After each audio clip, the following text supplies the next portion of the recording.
대개 부모 코칭을 받으러 오시죠. 엄밀히 말하면 시작은 우리 아이 고쳐주세요 이러고 오십니다. 근데 제가 아이 안 봅니다. 어머님 코칭 받으시죠. 심리 코칭. 이렇게 유도하고 그렇게 시작이 됩니다.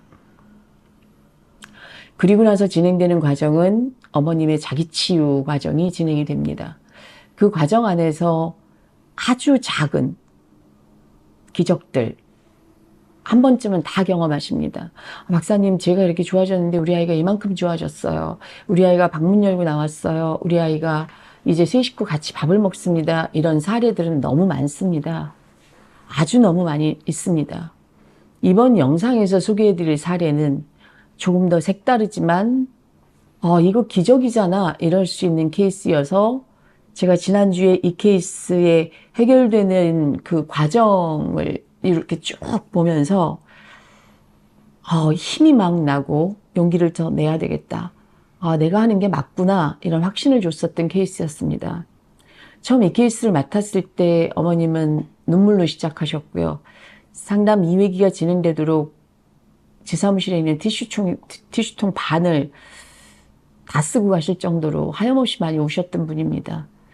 뭐 사연을 말하면 이런 말을 할 수가 없죠. 어렸을 때 환경, 자라면서 내 입장, 그리고 지금 다 자라서 성인이 된 지금 친정 식구들과의 관계, 남편과의 관계, 아이의 등교 거부, 뭐 이런 모든 문제들을 다 안고 오셨으니까 얼마나 많은 눈물을 쏟으셨는지. 대개는 이야기하시다가 울고 이야기하시다가 우시고 이러는데 이 어머님은 그냥 내내 우시면서 얘기하신 것 같아요. 이야기하다가 우시면서가 아니라 우시면서 이야기하셔서 알아듣기 힘든 말을 알아들어야 될 정도로 감정적인 이 역동이 너무 강력해서 제가 참 어떻게 도와드려야 될까 이랬던 케이스였습니다. 제가 2회 상담하고 그때 병원에 입원을 하게 됐습니다. 근데 오시지 마세요 소리를 못 하겠는 거예요. 이제 막 상처 치유 단계에 들어가야 되는데 그리고 이제 막 헤집어 놨는데 이대로는 안 되겠다 싶어서 제가 표쌤한테 저 퇴원할 때까지 좀 이 케이스를 잠시 맡아주시죠 이렇게 부탁했던 케이스였습니다. 그리고 2주 뒤에 제가 세 번째 상담을 했습니다. 뭐 들어야 되는 사연은 이루 말을 할 수가 없어서 이 사연 다 듣다가는 이 6번의 계약이 사연 듣다 끝나겠다 싶어서 제가 처음으로 제 상담에서 아주 처음으로 자, 마음의 치유가 안 됐다면 우리 행동부터 바꿔봅시다 이렇게 제안했던 케이스였습니다. 행동부터 바꿔보시죠. 온통 억울하고 온통 슬프고 온통 주눅 들어있고 온통 내가 없고 온통 누군가를 위해서 살았던 이 한 여자의 이 인생을 우리가 이 짧은 시간에 다 치유할 수 없다면 어머님 행동부터 바꿔보세요. 이런 숙제를 내드렸습니다. 그래서 이렇게 말씀드렸습니다. 자, 날 위해 쓸 수 있는 200만 원의 돈은 있으세요? 있으시대요. 좋다.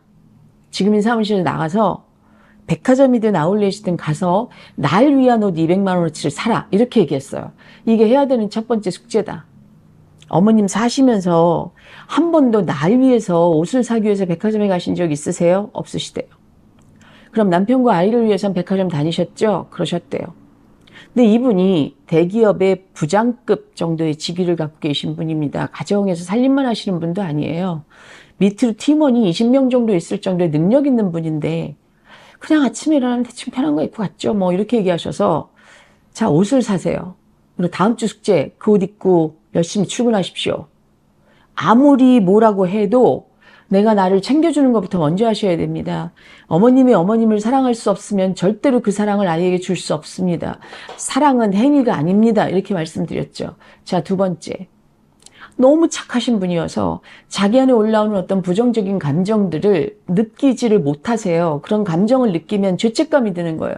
엄마를 원망하고 싶은데 딸이 어떻게 이러면서 죄책감을 느끼시고 아이가 학교 안 가 이러면 불안은 하지만 아이한테 싫은 내색도 못할 정도로 그래서 짜증 한마디 이렇게 내면 그리고 짜증낸 거를 막 자책하시고 이러는 분입니다. 그래서 두 번째 숙제가 내 감정에 당연함이란 이름을 붙여주자. 제가 영상에서 이렇게 한번 전달해 드린 적이 있는데 내 안에 어떤 감정이 올라오면 수치심이란 감정이 올라오면 수치스러운 거 당연하지. 이 상황에서 어떻게 안 수치스러워? 이러면서 내 모든 느껴지는 감정을 느끼시고 거기에 내 감정 당연한 거야 라는 이름을 붙여주시면서 어머님 안에 올라오는 모든 감정들을 온통 느끼시고 그 감정을 당연하다고 여겨주시죠. 이렇게 말씀드렸습니다.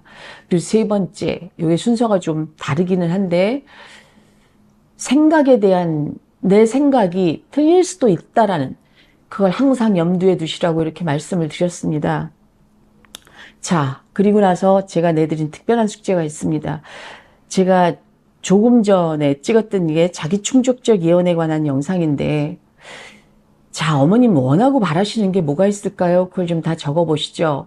집에 가셔서 다 적어보세요. 몇 개가 되든 다 좋습니다. 다 적으세요. 우리 아이에게 바라는 게 있으면 우리 아이가 학교를 갔으면 좋겠다. 우리 아이가 병원 진료 잘 받았으면 좋겠다. 우리 아이가 운동했으면 좋겠다. 둘째가 뭐 했으면 좋겠다. 다 적으십시오. 적어 놓으시고 자, 이거 영상 보시는 분들도 한번 해보십시오. 적어 놓으시고 뒤에 뭐 했으면 좋겠다 해서 그 좋겠다를 드러내십시오. 나의 위시로 그치지 마시고 이걸 결단의 말로 하실까요?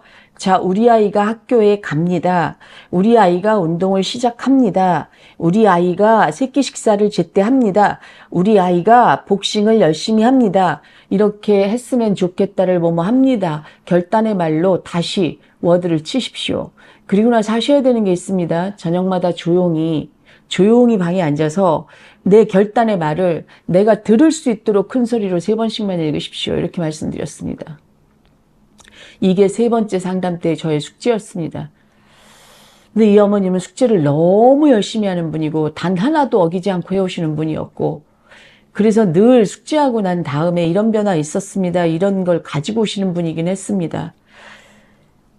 불안과 두려움이 좀 사라진 지는 오래됐고 그런데도 불안이 올라오시면 오늘도 아이가 학교를 안 갔는데 제가 뭐라고 얘기해야 될까요? 카톡이 들어오고 그럼 제가 이렇게 대답해 주시죠 라고 얘기했었던 케이스였습니다.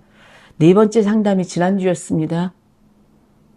딱 들어오셨는데 어깨에 힘이 딱 들어가 있고 완전히 다른 사람으로 나타나셨어요.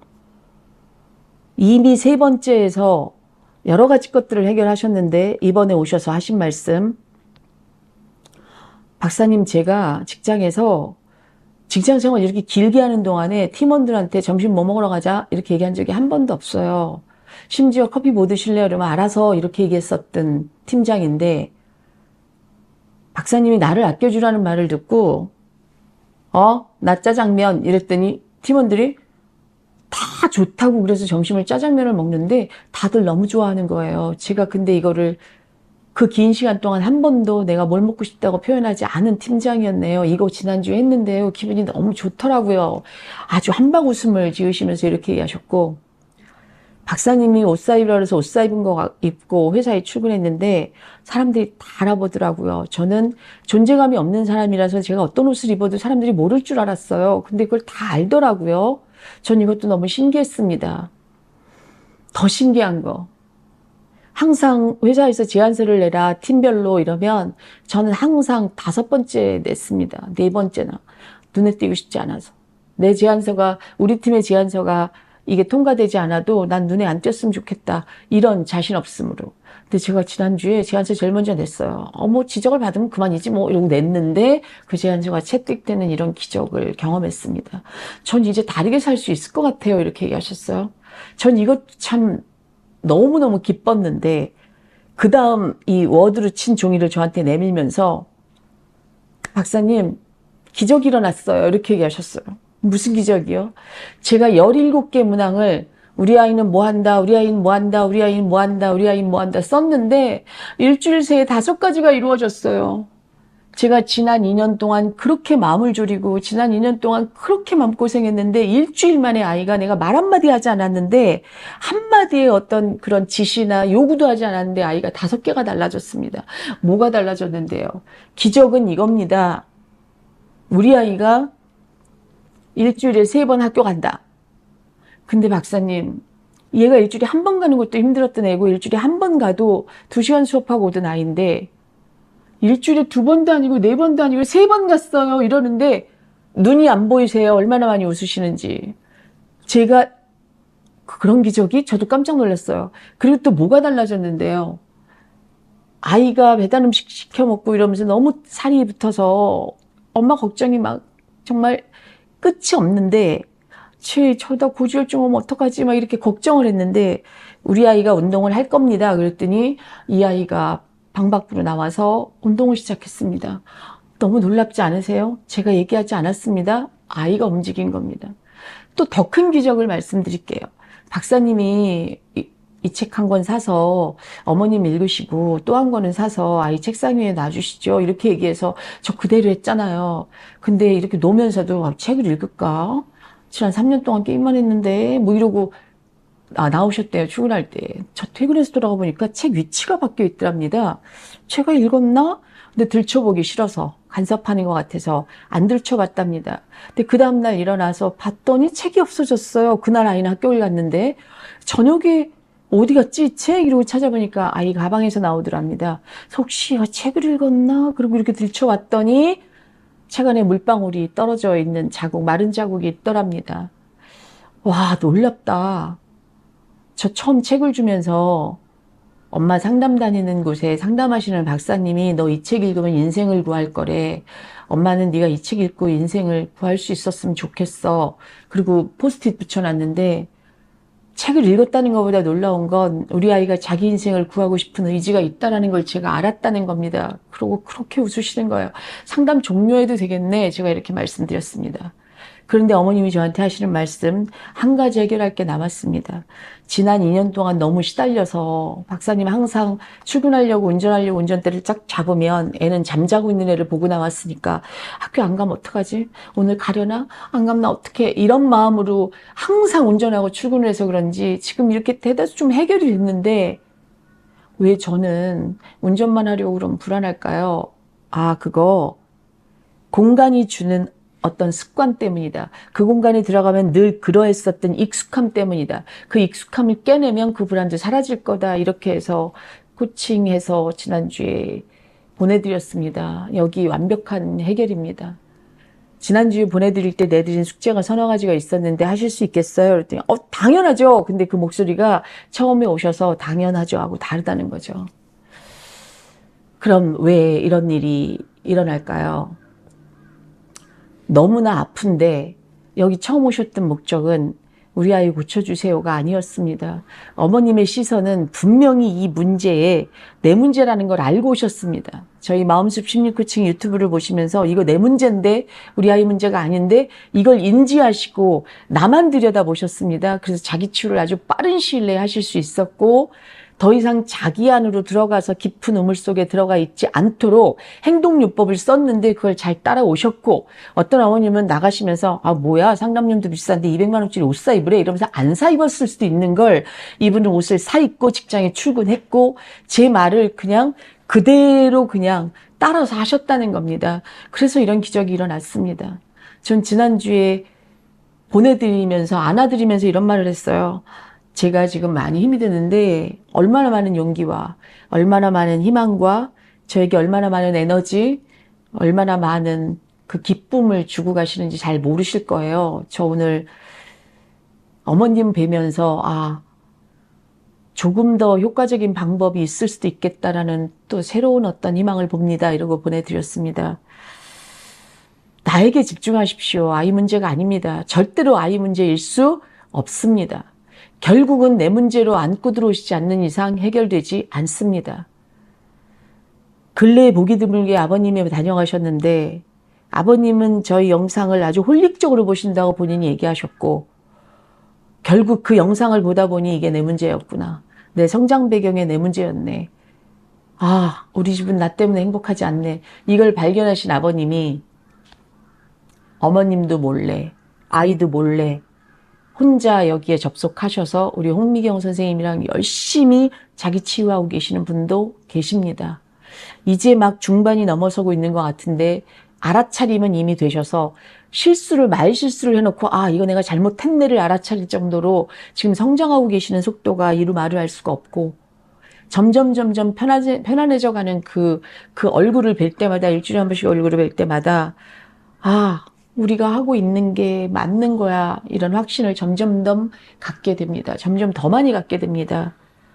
나에 집중하십시오. 아이에게 한쪽 눈을 돌리시고 한쪽 눈은 또 학교로 돌리시고 이래선 이 문제에 해답이 없습니다. 어느 정신과 의사도 어떤 선생님도 어떤 심리 상담하는 사람도 아니 설사 하나님이 내려온다고 해도 아이의 상처받은 마음은 어머님이 해결하셔야 됩니다.